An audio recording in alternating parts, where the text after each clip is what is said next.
এই গরমে কিছু আরামদায়ক যদি হয়ে থাকে কিছু রিফ্রেশিং ড্রিঙ্ক। তো আজকে চলে এসেছি তোমাদের সাথে শেয়ার করব বলে এরকম 5টা রিফ্রেশিং ড্রিঙ্ক নিয়ে।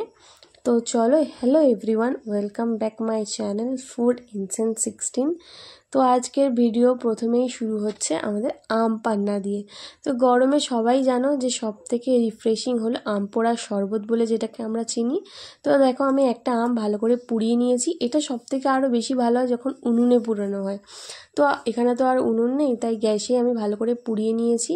পোড়ানোর পরে আমটাকে ভালো করে শাঁসটা বার করে নিই। তাতে সামান্য চিনি, নুন, একটু পুদিনা পাতা আর একটু জলজিরা পাউডার বা ভাজা জিরের গুঁড়োও তোমরা দিতে পারো, আর বরফ দিয়ে ভালো করে আমি সেটাকে পেস্ট করে নিয়ে একটু জল মিশিয়ে দিয়ে আমাদের তৈরি হয়ে গেল আম পোড়ার শরবত বা আম পান্না।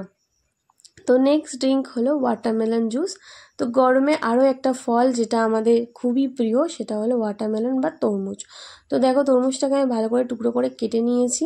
তাতে সামান্য চিনি, একটু জলজিরা, একটু পুদিনা পাতা দিয়ে ভালো করে পেস্ট করে নিয়ে আমি সেটাকে ছেঁকে নিয়েছি। আর তাতে একটু আমি সবজা সিডও অ্যাড করেছিলাম, আর সামান্য একটু লেবুর রসও আমি অ্যাড করেছি যাতে একটু টক ফ্লেভারটা আসে। তো তৈরি হয়ে গেছে আমাদের একদম ওয়াটারমেলন জুস। আর সবজা সিড না গরমের জন্য খুবই উপকারী। তো তোমরা যদি সবজা সিড রেগুলার বেসিস খেতে পারো কোনো না কোনো ড্রিঙ্কের সাথে হোক বা যা হোক, তো এটা খুবই উপকার হবে। তো তারপরে একটা হেলদি জুস, এটা শুধু গরমে নয়, এটা তোমরা রেগুলার খেতে পারো বা যারা জিম করো তাদের জন্য তো খুবই উপকারী। এটা হলো কুকুম্বার বা শশার জুস। তো কুকুম্বারটাকে আমি খোসা সমেত কেটে নিয়েছি, আর একটু সামান্য লেবু, সবজা সিডও ভিজিয়ে নিয়েছি। এবার একটু লেবু দিয়ে জলজিরা পাউডার আর পুদিনা পাতা দিয়ে ভালো করে পেস্ট করে ছেঁকে নিয়ে, চিনিটা আমি এখানে ইউজ করছি, তোমরা চিনিটা নাও ইউজ করতে পারো। তো ছেঁকে নিয়ে বরফ দিয়ে দেখো সবজা সিডটা দিয়ে আমাদের তৈরি হয়ে গেছে কুকুম্বার জুস। তো এটাও গরমের জন্য খুবই হেলদি একটা জুস। গরম ছাড়াও তোমরা নর্মাল দিনেও এটা খেতে পারো। যেটা খুবই উপকারী, বা যারা জিম করো, যারা ওয়েট লস করো তাদের জন্য খুব উপকারী, বাট তারা বরফ ইউজ করবে না আর চিনিটা অ্যাভয়েড করবে।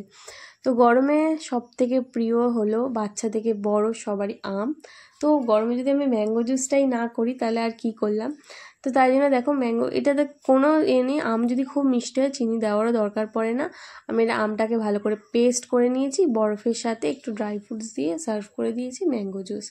আর তারপর হলো এটা লেমন কোরিয়েন্ডার জুস, মানে হচ্ছে লেমন কোরিয়েন্ডার না, লেমন আর পুদিনা। তো দেখো, শুধু লেবু আর পুদিনা পাতা দিয়ে একটু জলজিরা পাউডার, একটু সামান্য চিনি, নুন দিয়ে ভালো করে পেস্ট করে বরফের সাথে সার্ভ করে দিয়েছি। এটাও দারুণ রিফ্রেশিং, বা যে কোনো সময় তোমরা যদি কোনো খাওয়ার পরে হেভি মনে করো তো এটা